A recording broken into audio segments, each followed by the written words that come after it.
one civilization, you got another one on your tail. Anyways, enough with Life. enough with life and the cosmos.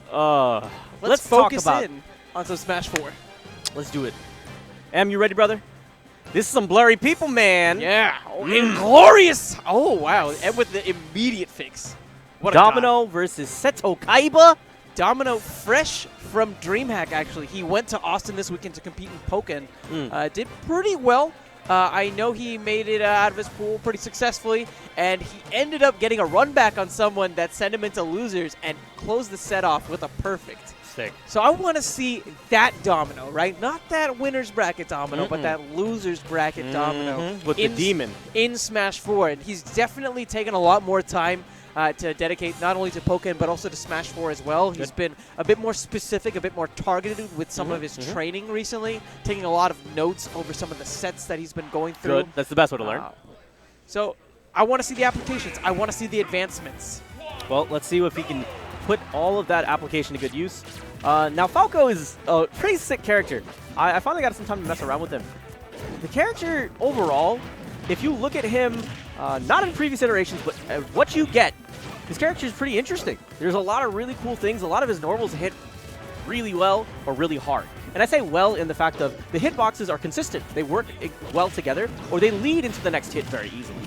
Ooh, but on this other hand, we're going to get this monkey, this big damage, hard reads, and hard hits. With Kaiba playing a character like Donkey Kong, it's all about that next hit. Look for what Kaiba's going to be getting off of grabs. So far, he's been going for down tilts because we've seen him get follow-ups off of them time and time again. So we're looking to see if Domino is going to be able to zone. And now, when you think of zone, you think a lot of lasers, you think a lot of bullets, you think a lot of being really lame.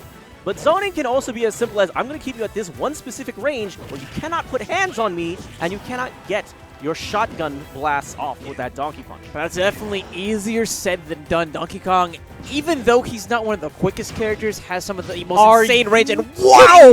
What was that range? I have never seen a stage spike like that before off of an up smash. But that again goes back to one of Donkey Kong's primary weaknesses, is just the fact that he has such a massive hurt box. He is a big whale with this big target painted on his back.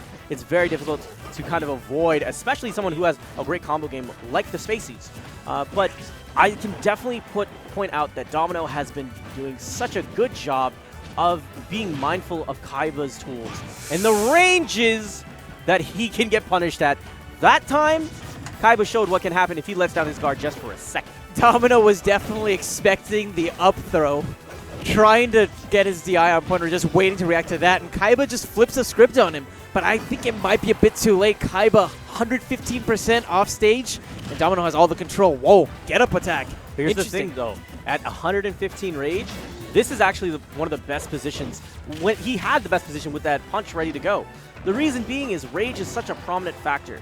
And while Domino has been doing a good job avoiding it, it only takes one mistake, especially with heavier characters in Smash 4. Even now, Domino on his toes. But Kaiba, critical error. He misses the jump input and ends up falling to his demise. Kind of a rough way to go out. But it's okay. You pick yourself up, look into the next fight. The thing to keep in mind is what went wrong, right? Now, he spent a lot of focus there, trying to get in there, trying to get that cargo grab, right? But the problem is that when you're doing things like this, you need to practice conditioning them, right? So what is a great way to beat out shield is with grab. How do you get them to shield? You start using tilts. DK has these long tilts. He has this great down tilt. He has all these really long range options because he's a big gorilla. He has this massive arm span. And once you start doing that, people start putting their guard up, and that's when you can go in and set up for that grab. It's all about conditioning, especially with characters that need to be up close and personal.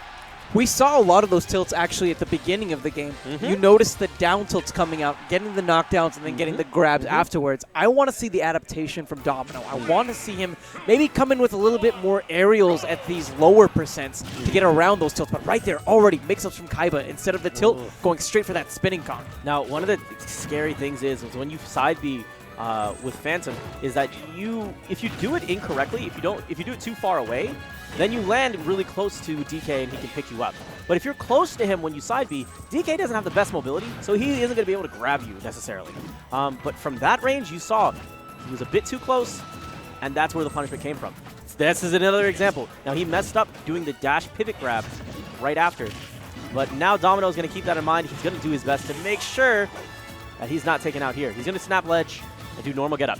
I'm surprised we're not seeing the... there it is. So now I completely understand. He didn't want to stale out the up air. He wanted to make sure that whenever he had a chance to get the up throw up air, it was as fresh as possible. Yeah. So really smart decision making. The hesitation from Kaiba really paid off and ensured he could close the stock out. Domin0, nice connection with the fair. It's not going to be enough to finish him, although his feet were just grazing the blast zone. He did a good job recognizing the tournament winner there. He's going to drop down, do another fair.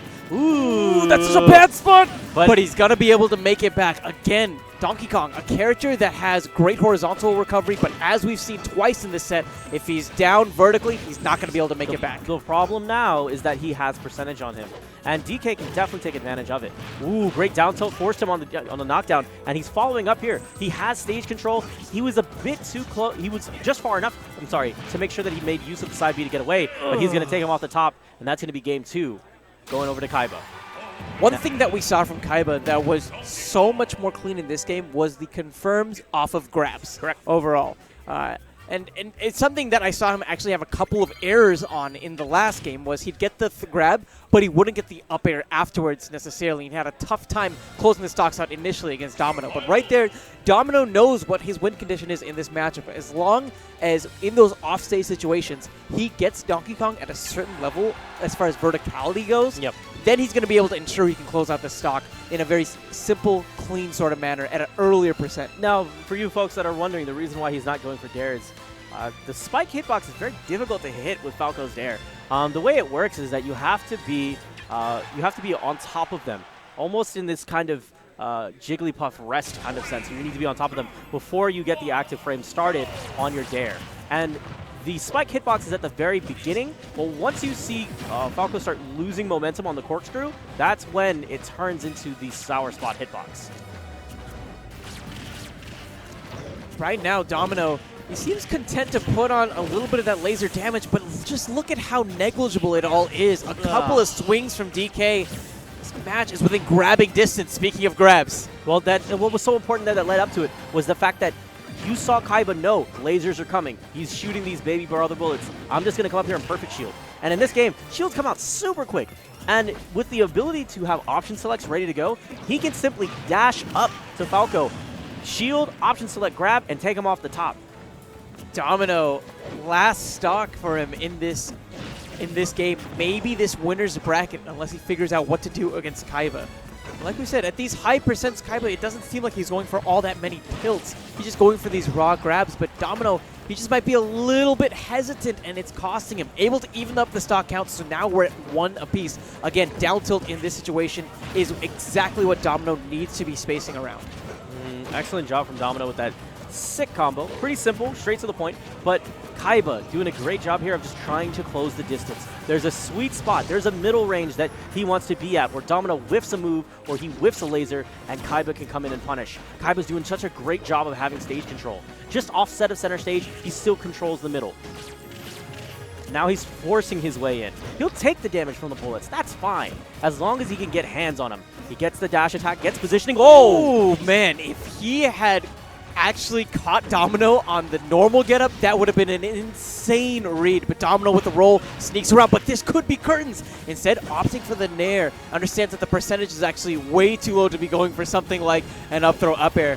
But if that percent gets closer to where Kaiba is, I'm saying maybe the 70-80% range, then Domin0 could have this game slip right through his fingers. 106 on Kaiba.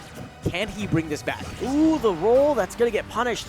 Not as heavily as I would want it to see, but here's the up throw. No fair. Instead, I think he air dodged knowing that the fair was coming. So Domin0 is now in a great position here. Just simply waiting, but he's giving up a bit of stage control here. What? There's the back air off the RAR. Takes that game. And Kaiba's face is in his hands. You notice how Domin0 took a minute and actually slowed down the tempo there, right? He didn't try to rush in too aggressively. Again, it was about something that you touched on, just controlling a certain space, a certain zone. Yes. And that's what he was doing with those bears. He's saying, I know you need this grab to get back into this game. Let me call that out. If you try this grab one more time, you're going to get caught with this bear. And it ended up actually killing him. Yep. Unfortunate end, but great job to Domin0. I love seeing the Falco. I love seeing the improvement.